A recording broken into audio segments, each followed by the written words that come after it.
Hi everyone, my name is David. This is part 2 of my question and answer video that I do every single week. I'm answering questions from last Monday. Any questions you have, go down below into the comment section. Ask me anything you want. I'm going to answer it next Monday, okay? Try to go back to the very most recent current question and answer video. I won't really see, probably won't see your questions on a video I made 4 months ago, okay? So, I'm answering people's questions from last week about trauma, healing from trauma. And that's the best way to heal. And it's the only way, really, we have to understand what happened to us. So if I can help you do that, please keep asking questions. And if I did benefit you, or you think I can benefit someone else, can you please share this video, give it to somebody else, stuff like this, help me, subscribe to my channel, vote up or down. Things will really, really help, okay? And also anybody who wants coaching, please go to daviddemars.com. Thank you very much. Okay, next question in part 2 is from Judd in North Wales, Great Britain, United Kingdom. Hello. Hi, David. I love the content, variety, and valuable information you share so generously and in a way that all of us can understand. You break it down, and I like that. Thank you for telling me, Judd. I appreciate that very much. Thank you. I think for the people who do like my content, that's a pretty common reason why. Thank you for telling me. Anna from Paris. Hello. Do you know the case of Chris Watts? I'm aware of it, yes. The man who killed his wife and daughters. I don't want to excuse him, but there is a theory that he was victimized for a long time by his wife. I mean, she recorded and published their most private and intimate moments of life. Do you think he could be put by her under so strong social pressure without obtaining unconditional love in exchange that finally when he found the abuse he lost his mind and he did what he did in the attack of rage? You know, a psychopath never regrets, and he looked like he sincerely regretted. And before, on all these videos recorded by his wife, he never showed antisocial behavior. Could he be manipulated? Do you think it could be more than true, this theory? Thank you. And I answered it. I answered your question as well down underneath your question. You know, I don't know him. I know of the case. I listened to it, watched it on the news, and followed a little bit while he was in prison in the interrogation. So this is just opinion, right? I'm not going to diagnose somebody. I'm not going to tell you what I think is wrong with him, but he didn't show any regret to me. When I saw him talk about it on the news, when I saw him take police officers into his house right after he committed it, he had police officers in his house and he was lying his butt off and he was telling the police officers this or that, lying to them, hiding the fact that he murdered his family. And he seemed to be okay. Everything was okay. Maybe he's good at doing that, but here's the deal. And I compared it to being drunk. Because a lot of people will excuse behaviors because they're drunk. And I'm not saying that we don't make more mistakes if we drink all the time. Yes, we probably will. But it doesn't necessarily make you be totally somebody you're not. I don't think that there's situations, there can't be many, where I'm just going to murder my whole family instead of get help, call the police, report it, divorce. And he may, if that was true, he may, part of being abused, especially emotionally, especially if it's happened your whole life, we feel helpless and hopeless. We feel like there's no doors, there's no choices. I don't know what else to do. Maybe no support system, nobody there for you. Oh my God, what do I do? Kill my whole family? Nope. I can't do that. I can't go there. It's just, it's just about, it's the worst thing you could do in the world. I don't think that an emotionally abusive female will make someone do that. If that was his excuse, it's a poor one, isn't it? It's very poor. I'm not going to say, I've been abused many, many years by women. I understand it's horrible, it's awful, and we all react differently. I just still, the most heinous act in the world, I don't think that someone's going to do that who normally wouldn't, just because they're being abused. I think that under certain circumstances, even though it might be impulsive, most of your behavior is really, it's like I'm not going to murder my family. I've been in horrible, horrible, awful situations. I've had some horrible experiences, and never did I think about killing anybody. I don't really know what else to say about it, because it's just opinion, and I don't know him, and I don't know the family. I've thought about it when I remember when this case came out, and I wanted to know what was going on. That was a possibility to me. Maybe she pushed him so hard that maybe he did. I don't know. But I'm just not gonna. I just don't think that. I don't think that someone who's not a murderer will murder his whole family under duress or stress. I don't think so. I think even if someone had a gun to my head, murder your family, I'm not going to do it. Murder me.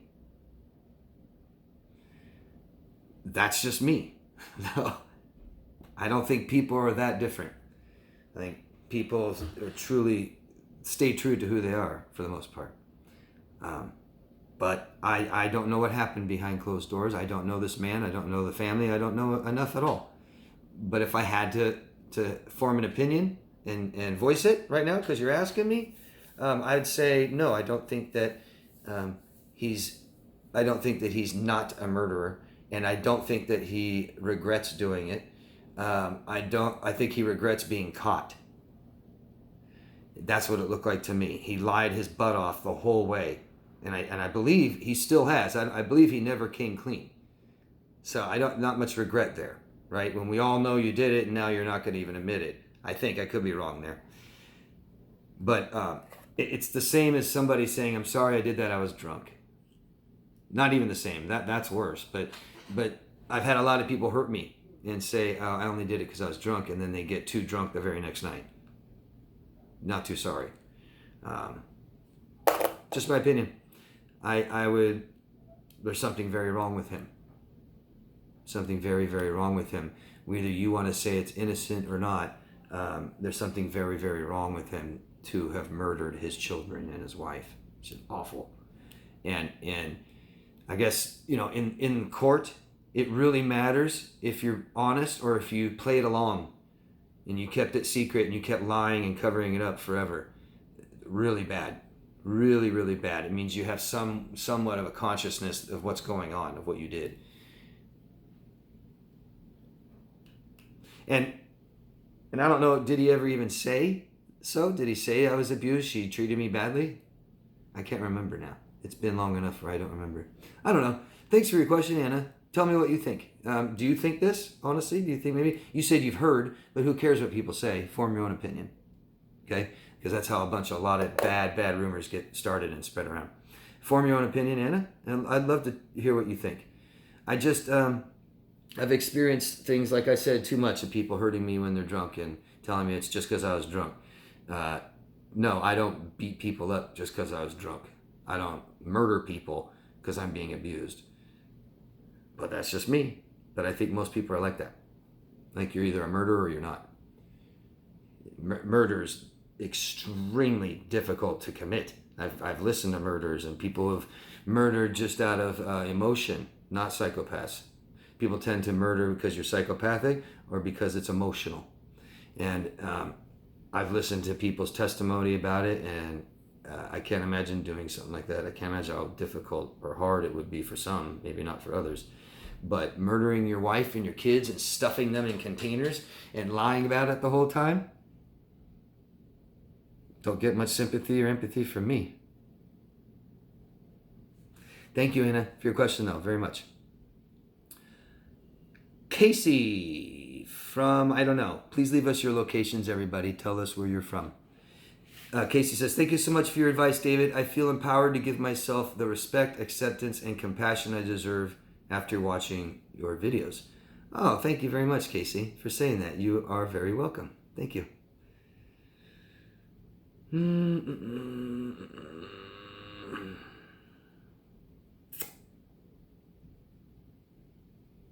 Paisley Dreams from the upper Midwest. Hi. Question: how long is generally reasonable to decide that you are not clicking with a new counselor? They're not violating boundaries, but it's been 6 weeks and I feel like a cookie cutter customer. How do we decide if they are just not a good fit? Or if it's us who are blocking the help? So it happens, right? There's in every field of work, there's good and bad police officers, there's good and bad judges, there's good and bad doctors, and there's good and bad counselors, therapists, psychotherapists, psychiatrists, life coaches. There's good and bad ones, okay? Just like every other field, and we have to understand that and accept that.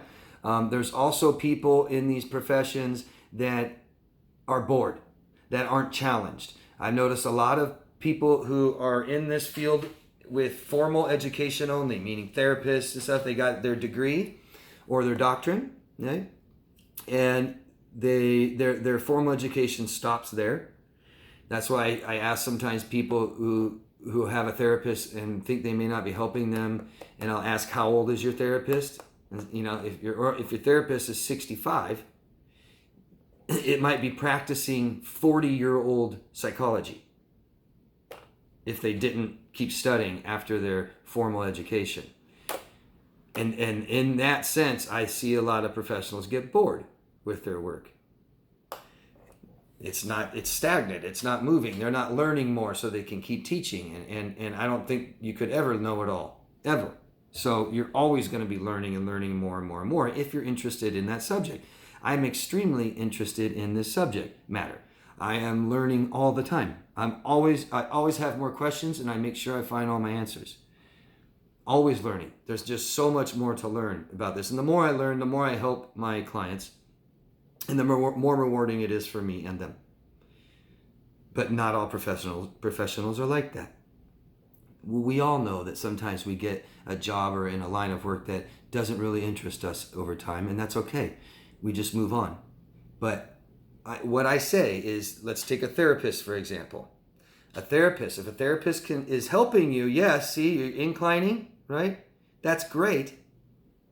But if somebody else can help you that much, this is doing you an injustice now.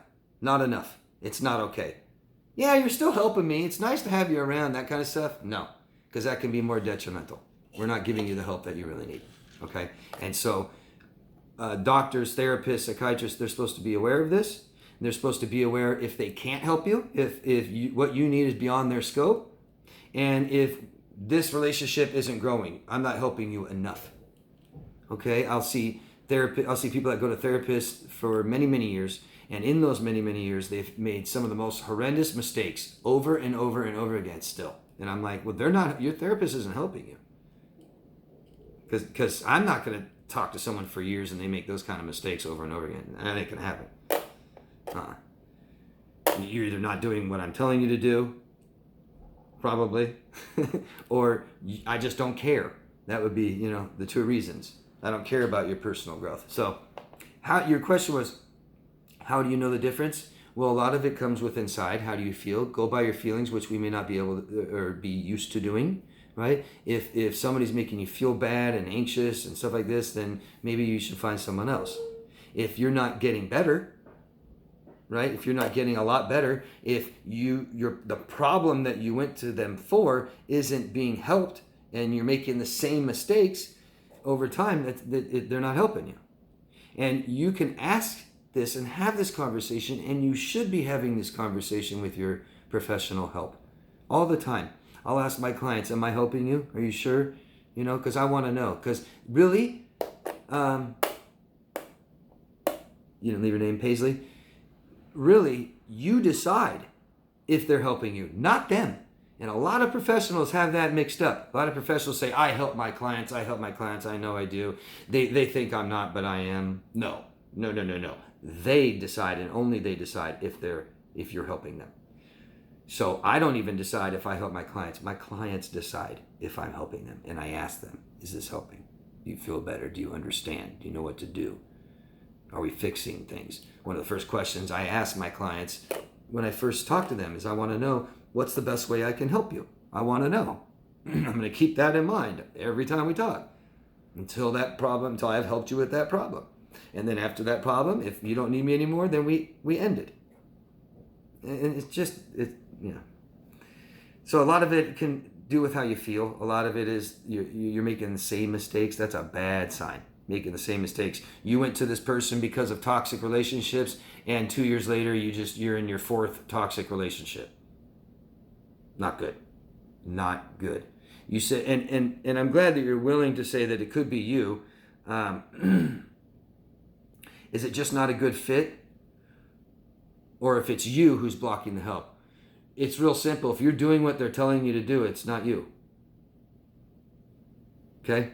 Because all of us have different advice and opinions, and not all of it works. Okay? I hope I answered your question. If not, please keep asking me. Okay? Please? Thank you. Dun, dun, dun, dun, dun. Hi, David. A big hello from San Diego. Hello. This is Krish008. Thank you so much for all your videos and amazing Q&A series. It helps me understand my NPD father so much better. I also saw your videos about BPD and had a question about that. I know that while there are similarities between NPD and BPD, there are significant differences too. I recently got out of a relationship with a BPD ex. I was wondering if the gray rock method you have talked about for handling narcissists also works on BPDs, or is there a similar method that might work better? I ask because I have to unfortunately see my ex at work.